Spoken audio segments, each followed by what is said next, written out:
রাসূলুল্লাহ সাল্লাল্লাহু আলাইহি ওয়াসাল্লামের কাছে আল্লাহ তাআলা যে কোরআন নাজিল করেছেন, এই কোরআন যেটা লেটেস্ট ভার্সন অফ রেভিলেশনের সর্বশেষ ভার্সন, এটা আল্লাহ তাআলা বিষ্ণু ঈসা আলাইহিস সালামের কাছে নানাভাবে নাজিল করতেন। কোরআন নাজিল হওয়ার অনেকগুলো পদ্ধতি ছিল, সবসময় একইভাবে কোরআন আসতো না। কখনো কখনো কোরআন আসতো মিসলা সলসালাতিল জারাস, আমরা ঘন্টা যখন বাজাই যে বিকট শব্দ হয়, এরকম বিকট আওয়াজে মাঝে মাঝে কোরআন নাজিল হতো।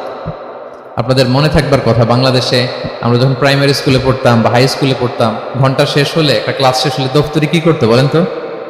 হ্যাঁ, দিত না? মনে পড়ে? পিকচারাইজেশন হচ্ছে? আচ্ছা, প্রচন্ড আওয়াজে ওই বেলের মধ্যে বাড়ি দিত, তখন আমরা বুঝতাম কি একটা ঘন্টা হয়েছে। এক ক্লাস শেষে একটা দিত, দুই ক্লাস শেষে দুইটা, ক্লাস যখন সব শেষ তখন অনেকগুলো দিত, বুঝতাম যে ছুটি আমাদের। এরকম রিঙ্গিং বেল যদি বাজানো হয়, ঘন্টা বাজানো হয়, এটার যেরকম বিকট শব্দ, এরকম বিকট আওয়াজে মাঝে মাঝে কোরআন নাজিল হতো। রাসূল সাল্লাল্লাহু আলাইহি ওয়াসাল্লাম বলেন, এই প্রসেসে কোরআন রিসিভ করা আমার জন্য বড্ড কষ্টকর ছিল। আম্মা জান আয়েশা রাদিয়াল্লাহু তাআলা আনহা বলেন, প্রচন্ড শীতের রাতে আমরা কাঁপতাম শীতে, আর বিষ্ণু সাল্লাল্লাহু আলাইহি ওয়াসাল্লাম ঘামতেন। ওয়া ইন্না জাবিনাহু লা ইয়াতাফাসসাদু আরাফান, আমরা শীতে কাঁপতাম, কম্বল জড়িয়ে রাখতাম, আর বিষ্ণুনবীর কপাল বেয়ে ঘাম ঝরতো। সুবহানাল্লাহি বিহামদিহি। এভাবে তিনি কষ্ট করে কোরআন রিসিভ করেছেন, এটা একটা পদ্ধতি। আরেকটা পদ্ধতি হচ্ছে মিসলা দাবিয়া সাউতিন নাহাল, মৌমাছির ভন ভন শব্দের মতো কোরআন নাজিল হতো।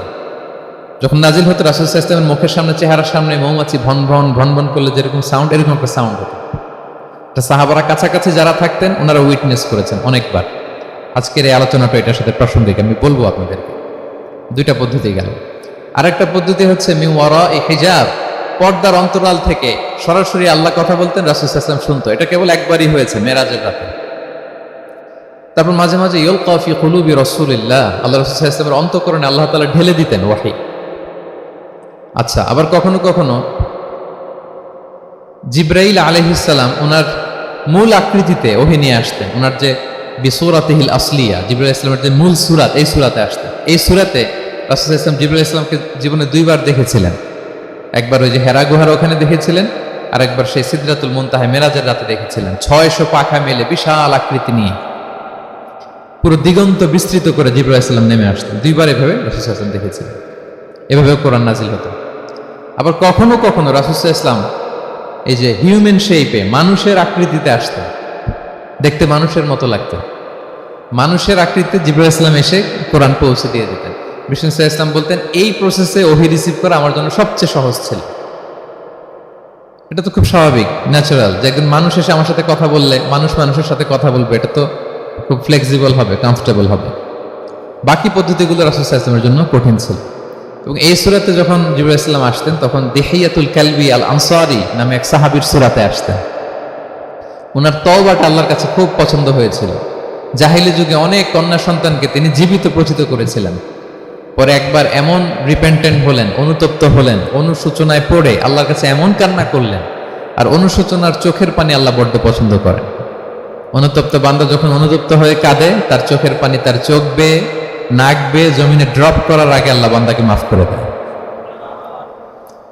তো আল্লাহর কাছে এত পছন্দ হয়েছিলেন, মানুষের সূরাতে আসলে ওনার সূরাতে এসে তিনি কোরআন দিয়ে যেতেন বিষ্ণু সাল্লাল্লাহু আলাইহি ওয়াসাল্লামকে। তো মুসনাদে আহমদ ইবনে হাম্বল একটা হাদিস এসছে, ওমর ফারুক রাদিয়াল্লাহু তাআলা আনহু এই হাদিসটা বর্ণনা করেন। তিনি বলেন যে আমরা একবার বিষ্ণু সাল্লাল্লাহু আলাইহি ওয়াসাল্লামের পাশে বসা, হঠাৎ সামি'না দাবিয়া সাউতিন নাহাল, মৌমাছির ভন ভন শব্দ শুনতে পেলাম, কিন্তু তাকিয়ে দেখি কোনো মৌমাছি নেই। তখন বুঝলাম যে রাসূল সাল্লাল্লাহু আলাইহি ওয়াসাল্লাম ওহী রিসিভ করছেন। কি রিসিভ করছেন? ওহী রিসিভ করছেন।